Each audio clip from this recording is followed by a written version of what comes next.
ប្រថ្លៃក្បែរអូនទីត្រីស្ងាត់សូនទ្រង់អូនក្រំគ្រីអូចំបៃអើយយុគយន្តហើយរីកដល់ណាបើសាត់កំឡុង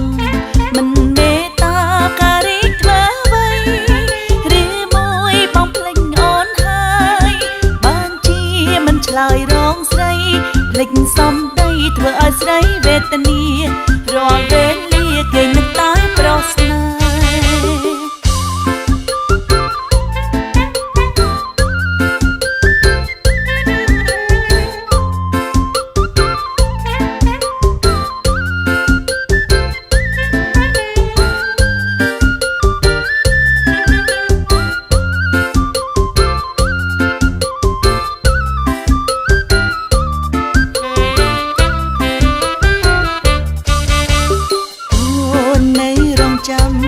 ច្រើនឆ្នាំហើយចាំស្នេហានឹងក្រុមវេលានឹកអិនលហើយនឹងប្រថ្លៃអីលើការីអងហើយមិនដេញឡើយមិនឃើញមករងស្រីគេងស្រមៃឃើញប្រថ្លៃក្បែរអូនទីត្រីស្ងាត់សូនទ្រង់អូនក្រំគ្រីអូចំបៃអើយយុគយន្តហើយសាត់កំឡុងមិនមេតាការីធ្វើអ្វីឬមួយបងភ្លេចអូនហើយបានជាមិនឆ្លើយរងស្រីភ្លេចសំដីធ្វើឲ្យស្រីវេទនា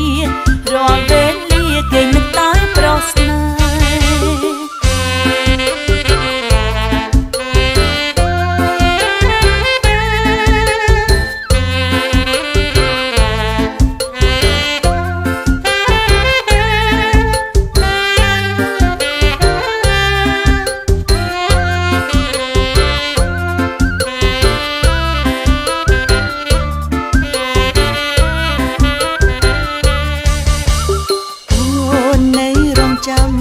ច្រើនឆ្នាំហើយចាំស្នេហា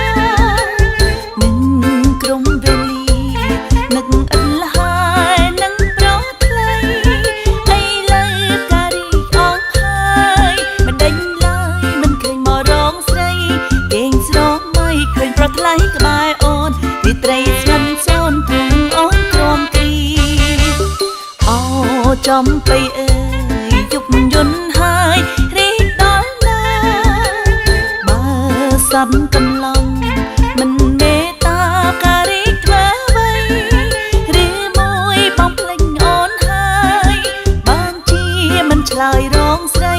ភ្លេចសំដីធ្វើឲ្យស្រីវេទនារាល់វេលា